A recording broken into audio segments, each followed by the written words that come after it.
Ladies and gentlemen, welcome back to the Realtor Nation podcast, episode 13. My name is Ian Hoover, and I am the host of this podcast, and I'm very excited to bring to you the Realtor Nation, a show to help you improve your business. Today's pod, I'm bringing in one of my affiliates, Jason Horr with Terra Mortgage. We're going to discuss the mortgage industry and how we can use that industry to help us improve our business. Jason's wife, Tara, started the company back in 2015. They've done a great job building their business. Jason's a loan officer with the company. He also has over 20 years in the title business too, so a very knowledgeable guest, and we're going to be bringing him in. I'm very excited to have Jason Horr in my office. Welcome, Jason. Thanks for taking the time out of your day. Thanks for having me, and I appreciate it. So I want to start by talking about your journey. What was your journey to get you to where you are now in the mortgage business? Well, total by luck and by chance. I went to college. I have received a degree in criminal justice. I got my first job in criminal justice. I wasn't making a lot of money, so I had a side job waiting tables in a restaurant. And it just so happens that directly across the street, there was a title agency. They used to come there after work and hang out. And then they talked to me, got to know them. They asked me to come over, check it out. And they offered me more money than I was making at my, job that I had a college degree in. So I said, okay, let's try it. And that was in 1998. So I started in title insurance. And how long were you in the title business for? 20 years total.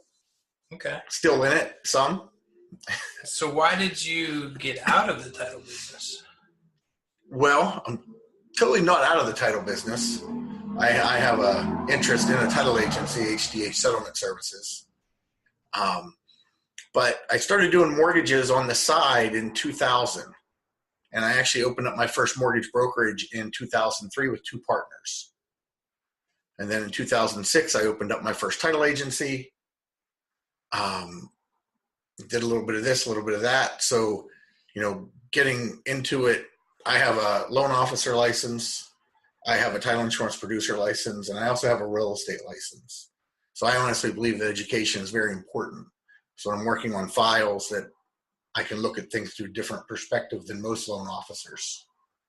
Very interesting. So in 2003 is when you opened your mortgage office. So did you experience any of the 2008 crash that happened? Absolutely. There was a website called Mortgage Implode, where you could watch, and it updated lenders that were closing down daily. And it got up to several hundred at one point. But you have certain lenders as a mortgage broker. You have different lenders for different niches. So if you have FHA, you have a specific lender or two that give better rates than other lenders, so you shop them. And conventional, the same thing. And VA, USDA, all your different loan programs. So as those lenders were closing down, you were scrambling to find new lenders. And a lot of lenders were very difficult to get signed up with at that time too. They didn't want to take on new brokers. So it became very difficult. Like Bank of America, who's a very large bank, they used to have a wholesale and a retail side. They still have the retail side, but they did away with their wholesale. So that would be a lender that I used to take, conventional good credit people to. And they went away. They got out of that business. Wells Fargo, the same thing happened with them as well. And on and on and on. And hundreds of lenders closed down during that time. Well, that kind of leads us into my next question, almost like a soft pitch there. How can an agent learn about all the loan products? Because there's so many loan products out there, USDA, FHA, VA, conventional, in our state, PFHA. Right. So do you recommend that an agent learn all those products? And then if you do, how can they get more information? How can they learn about those products? I don't recommend that they learn too much about those products, because if they learn too much, they want to talk about mortgages with their clients, and they really need to, in my opinion, leave that to their loan officer or their lender to talk specifically about those, because they don't want to mislead them, and they have enough on their plate already that they don't need to worry about something else. But they do need to have know a little bit about a lot, just a basic understanding. And any real estate agent who has clients, the lenders that they work with on a regular basis, they should feel free to reach out at any time. about different programs, and their lender should actually be keeping them abreast of different products and changing products and things of that nature on an ongoing basis. So if you have a new client come to you, how do you determine what product is right for them? Because there's so many of them. Just like a real estate agent would have basically interview their prospective, buyer or seller. As a loan officer, we want to do the same thing. We want to ask, what their needs are, what their wants are, what their goals are. Because someone can say, here's my credit score, here's my great debt to income ratio, what's my rate? There's all kinds of different things involved in that. But at the end of the day, what loan's going to work best for them? And that's something we pride ourselves on at Terra Mortgage, is we have that, conversation with a borrower to see where they want to be in 5 years, what their goals are, what they're trying to do. And that right there kind of leads into what type of loan program. So I'm going to guess that it's on a large percentage of loans nowadays, but what is PMI? You have private mortgage insurance. Anytime you borrow over 80% of the appraised value of the property, the lender automatically puts that on there. And it's funny because, a lot of people say, oh, great, I have, that insurance. Well, no, it's not to protect the borrower. That is to protect the lender. So if that borrower defaults on their payment, then the lender gets some sort of a credit from the insurance company to oversimplify it. At the end of the day, the lenders aren't in the business of owning homes. So they want to dump it as quick as possible. They believe that they can get, fair market 80% of the value, and then they're insured for anything over that. Gotcha. So just a way for them to recoup the difference, almost like a gap insurance on a car. Pretty much. Gotcha. So what is the difference between a mortgage broker and a mortgage banker?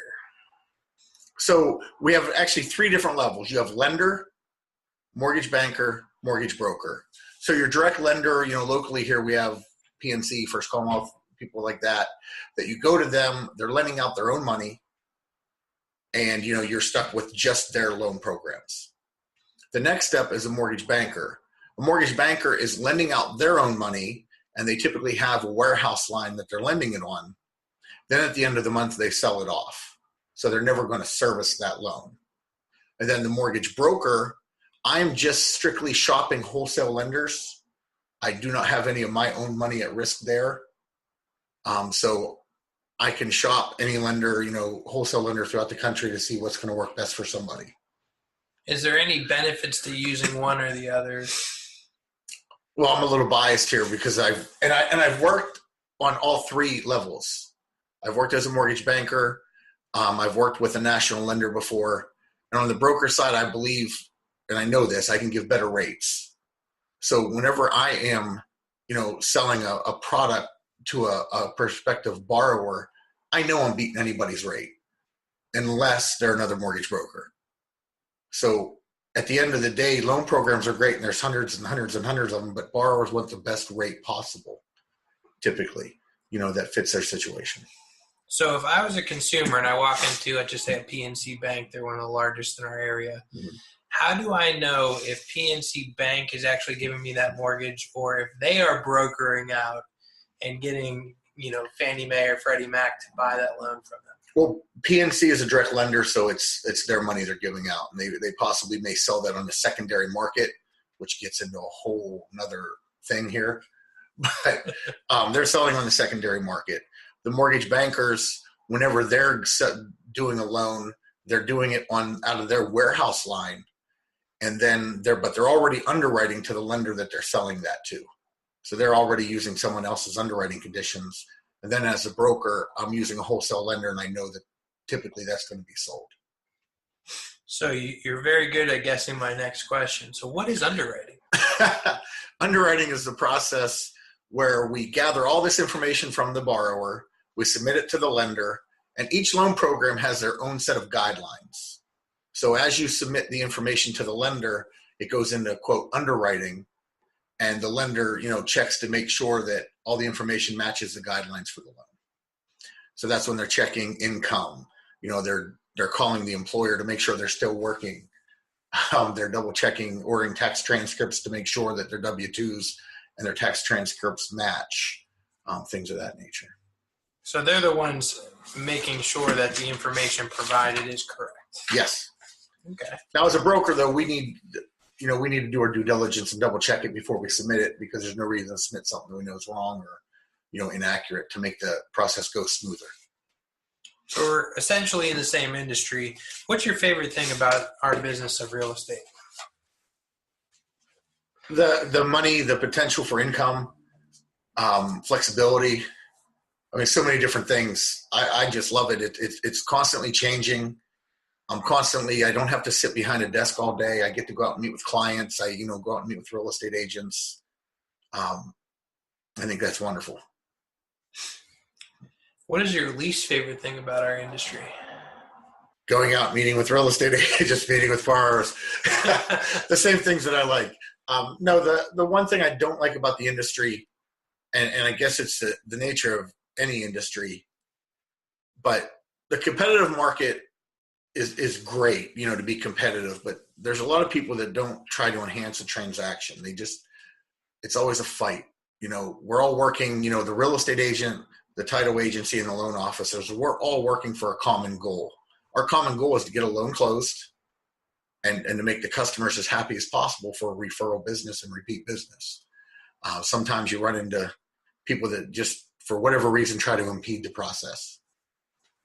It's a great way of saying that without specifically bashing anyone in particular. I agree, though. Some people make the process a lot more difficult than it needs to be. So from the time that you wake up to the time that you go to sleep, what's a typical day in the life of Jason look like? Typical day of my life, I get up, feed my kids breakfast, get them ready for school, get them on the bus. I either go to the gym or I run some errands, and then I come to the office or I work from home, depending on, the other things I have going on in the day. And then I work until it's time not to work anymore. Where like last night, I just got tired of looking at the computer screen and I just had to take a break. And the thing of it is, my life revolves around my family. My daughters are very active, and I try to be there for all their activities and things.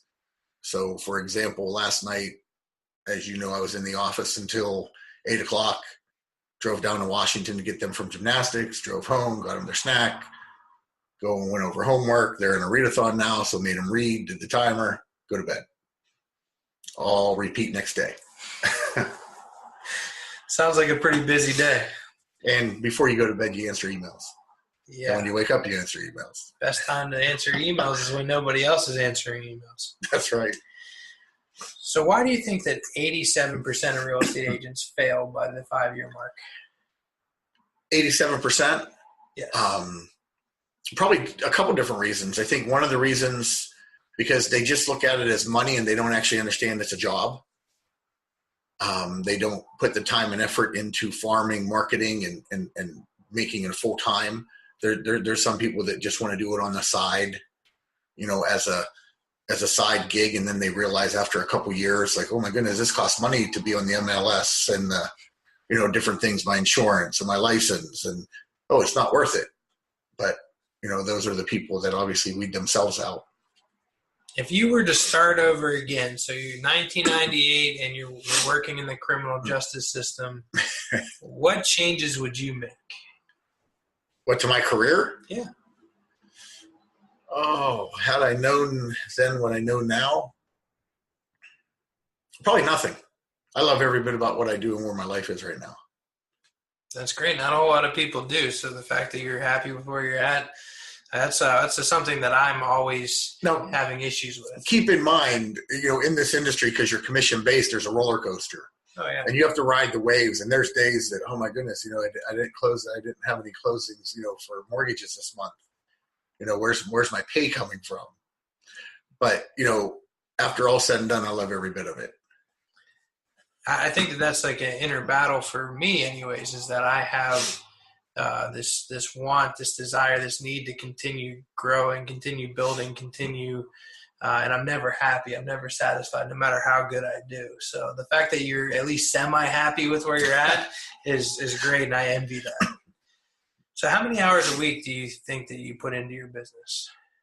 Oh, goodness. So that's the other part, like why you're in this industry. And, if you're fairly successful, you're not working a 40-hour week. And I think that's anything, self-employed people have to, I believe, work a little harder or smarter in order to get where they need to go. So I don't remember the last time a 40-hour week existed. And I deal with people all over the country doing mortgages. So when I'm doing a mortgage for an investor in California, I know they're already 3 hours behind us. So, those are phone calls at, 9, 10, 11 o'clock at night when they're getting home from work. But I can't honestly say how many hours, but it's an ongoing everyday existence. Weekends, as self-employed, you work when your clients are available, and it's your job to make yourself available for them. Absolutely. Anytime I'm sitting down with somebody who wants to get into the real estate business, I'm always explaining to them that, yes, you have some flexibility to set your own schedule. However, if you're not available when your clients need you, you're not going to make much money, and you're not going to have clients very long. So it's something to keep in mind there. The one saying I hear all the time is you got to spend money to make money in this business. What's the best free way to get business? There's a lot of free ways. And it's funny, whenever I meet with new real estate agents, I actually have a little thing. It's called 52 Ways to Generate Business.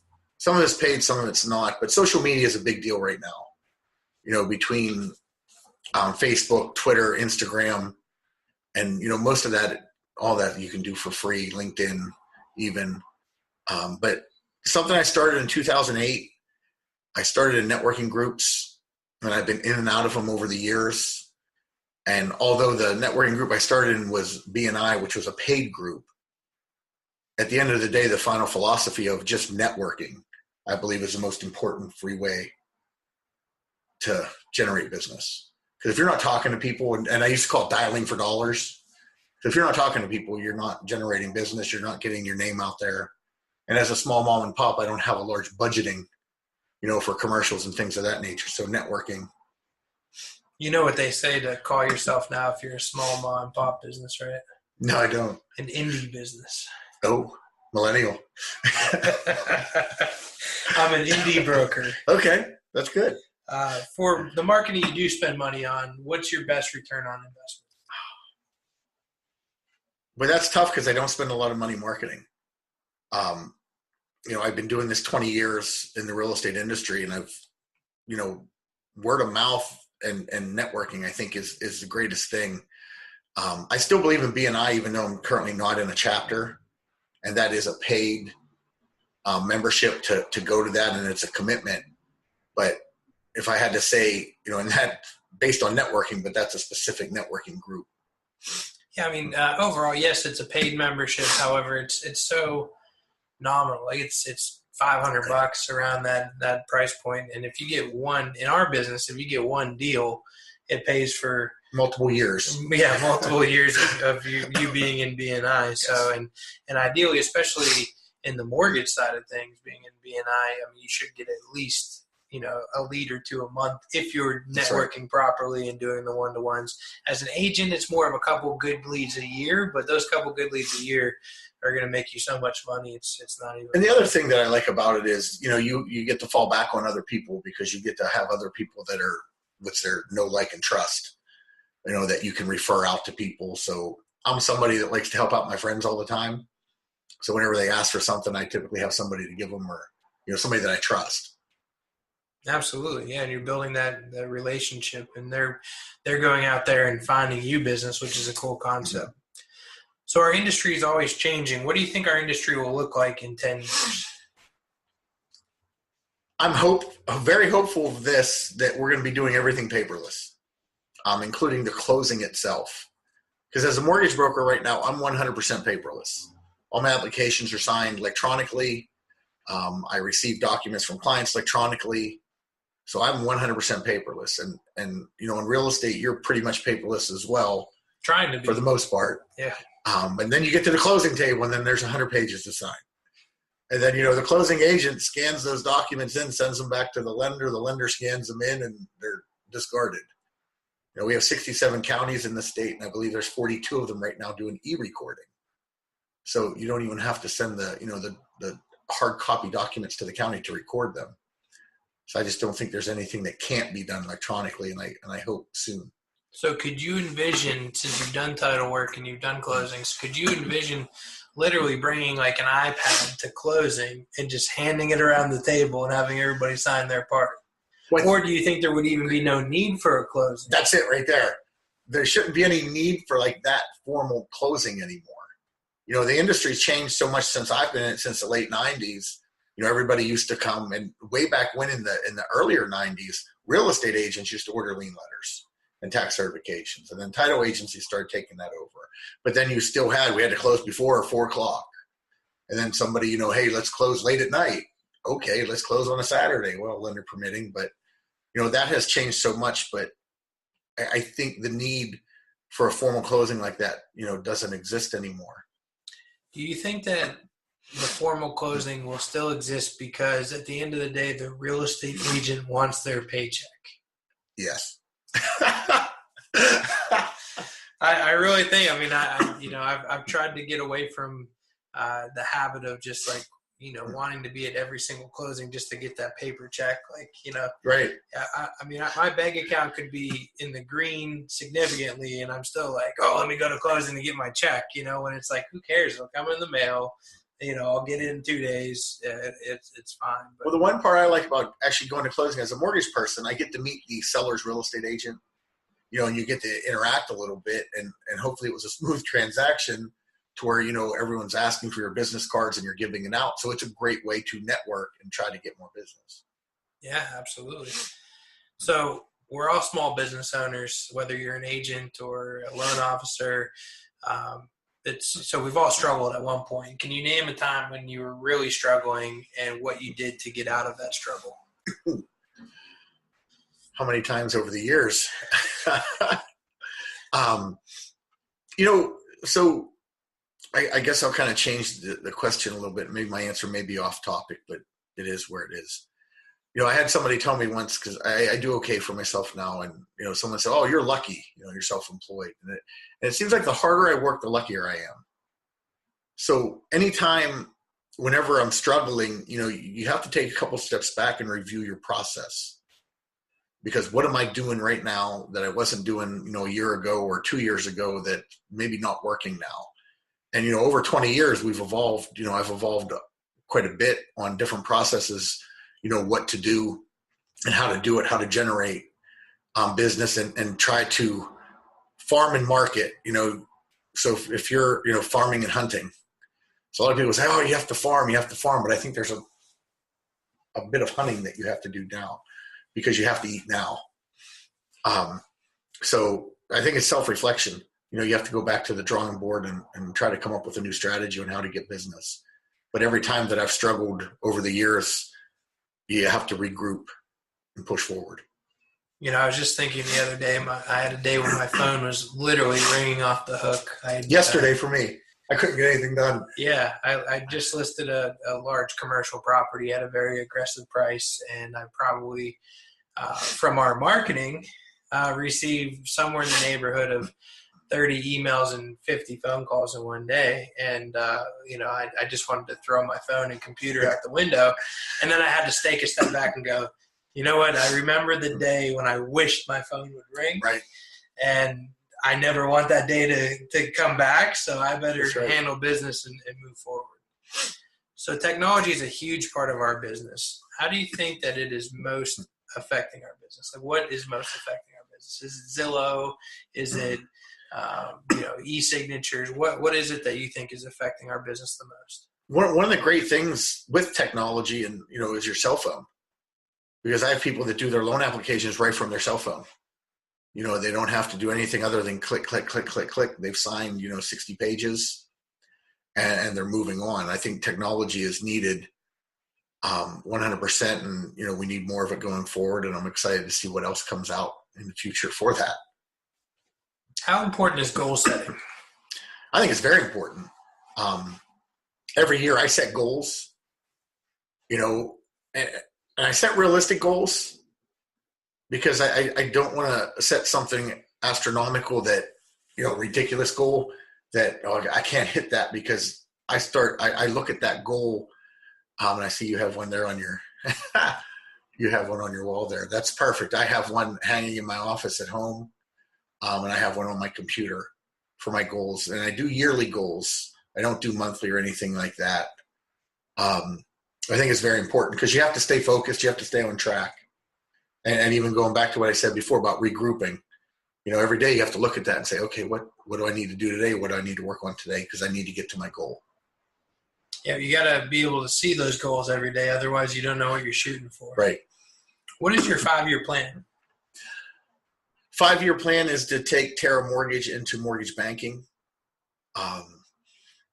And I love being a broker right now, and I love the rates that I get, but I believe on the mortgage banker side, I can give the exact same rates and just not be as greedy on the back end as some are. So I want to get into mortgage banking with more of a broker's philosophy. So explain that. So you want to get into mortgage banking, what's stopping you from just doing it right now? What do you need to do to get to that point? I'm just not quite ready yet. I don't have the infrastructure that I need for that. I have to do a little more research on it. I need to grow Terra Mortgage a little bit more before I can do that.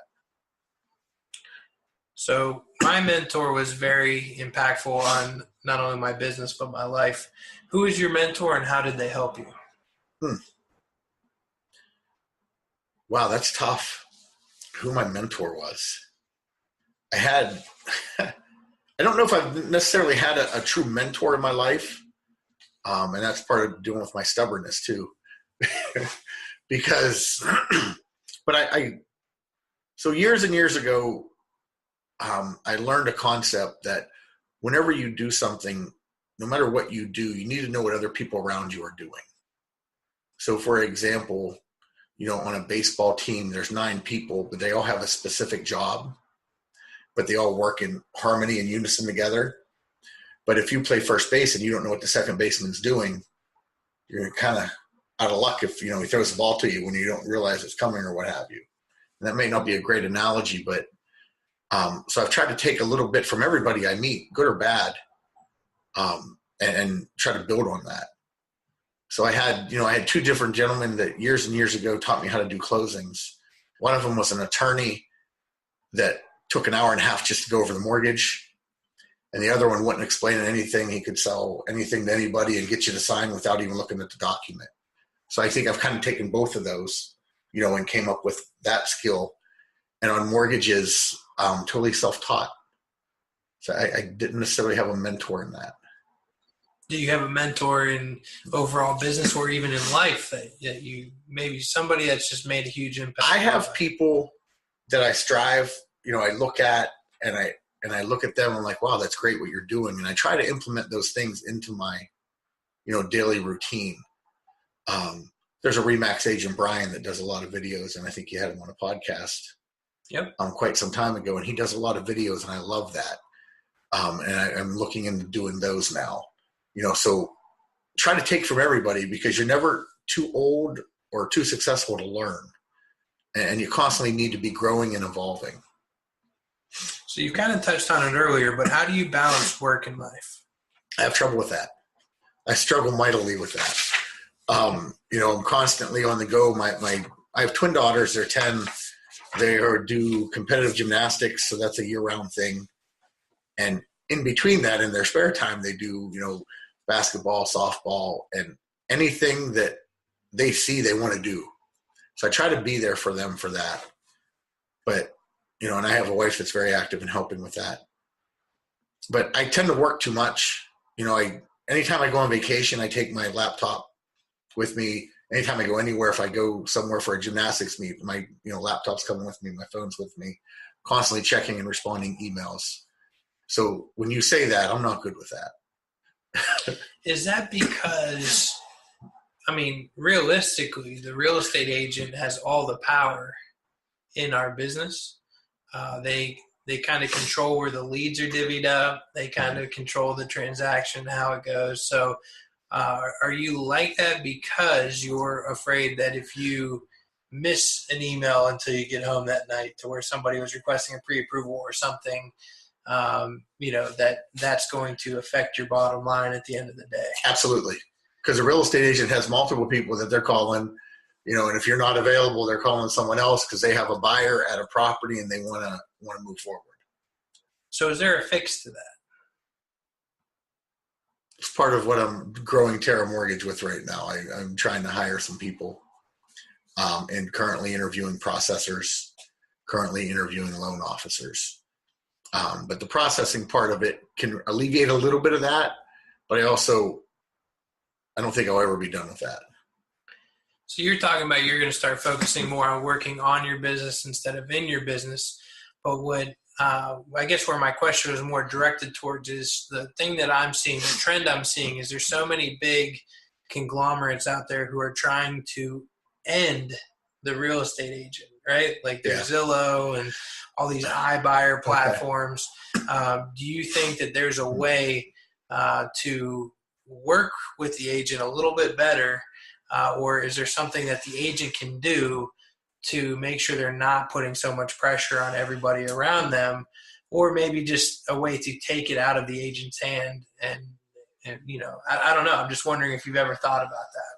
Well, I think one of the problems with the agents, and it's not their fault, the agents are still in the pecking order, even though they're, real estate agent, loan person, title agent, that borrower is still above them. So when a real estate agent is out showing a house traditionally, and they can pick and choose their schedule a little bit, but they're dictated by the borrower or buyer of when they're out there. So knowing that, I try to make myself available at any time, because I don't know when, people work during the day, they're not going to take off work to go see a house typically. They're going to do that in the evenings or on weekends. So that's the one thing. And, you pre-approve it, and a good real estate agent isn't showing a house unless they have a pre-approval. Right. So, those already should be done. Now, one thing I like to do is a property-specific pre-approval letter. And that's kind of a strategy that a couple agents ask of me because they don't want to show their buyer's hand. So if a property is $200,000 and they're only offering 70, they want me to write a pre-approval letter for the 70. You're probably not getting that. What does retirement look like for you, Jason? Haven't thought about that. No, and it's funny because my wife and I talk about that all the time. About retiring somewhere warm, but then also by the same aspect, I want to retire somewhere where my daughters might be. We didn't have a lot of help raising our girls to 10 so far, and I'd like to be there for them, whenever they start their families to help. So that's kind of where I envision myself. But in a dream world, I'd like to live here and snowbird it down to Florida for January, February, March, come back, do what have you, but just be around my kids. Gotcha. So this is a question I added that I think is one of my favorites, and it catches people off guard, I guess. But tell us one of the funniest stories from your career. Funniest story from my career. Okay. I have a lot of them, but this is just so they're Green Gate Mall out in Westmoreland County. I actually did and this is, title related, both of these. I did a closing on the shoe counter at Montgomery Ward's because the borrower was working and refused to take off. And so 6 o'clock at night while she was waiting on shoe customers, we were signing papers. Another instance down, if you're familiar with 79 South, like in Greene County, the very last exit or one of the last exits before you get into West Virginia is Mount Morris. So I was down there doing a closing for, a refinance for a husband and wife. And only the husband was there. I'm like, oh, your wife needs to sign some papers. And he said, oh, she's down in West Virginia, with her sister. And in my small mind, it's West Virginia's like 2 minutes away. It's probably pretty close. Well, she wasn't. She was on the other side by Wheeling. And I'm not a notary in West Virginia. So we called and met her, and she came and met me at the West Alexandria exit off of 70. And we sat in my car and did her part of the closing at a Texaco gas station. Why? You had to get the signatures. So, you do what you can to make it work. But those are just different things. That's commitment right there. That's definitely commitment. Okay, so we're about out of time. So now we're going to talk about the Blitz round where I ask the same 5 questions every time. So what's your favorite technology tool? Phone. Your phone. Anything specifically you do on your phone? Yeah, my mortgage software is compatible. They have an app that I can do a lot of stuff with. So I can, kind of pre-qual somebody right from my phone. If, necessary, I can pull their credit, through the secure app and such. Any other specific apps that like the more broad audience could potentially use? No, I use very specific. You have to have a license to use them. Okay. No, there's people can, people ask all the time about, what are rates and things of that nature.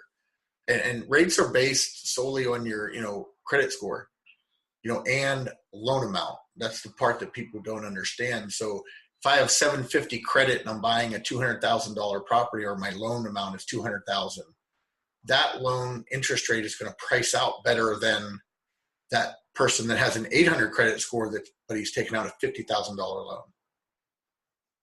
So credit score and loan amount matter, but you can always check your credit for free. So when you're applying for a mortgage, I do try to talk to people like, where you at? What are you thinking? But there's all kinds of free technology out there for people to check their credit.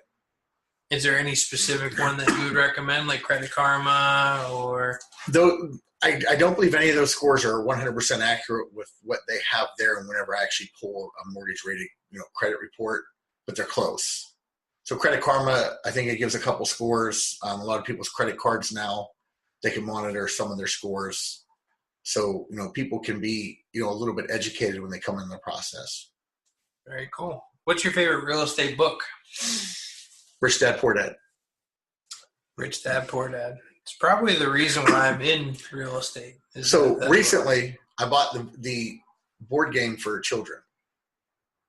And when I mean recently, it came a couple days ago because I want my girls to start playing it. I want them to understand liabilities versus You're talking about Escape assets. the Rat Race?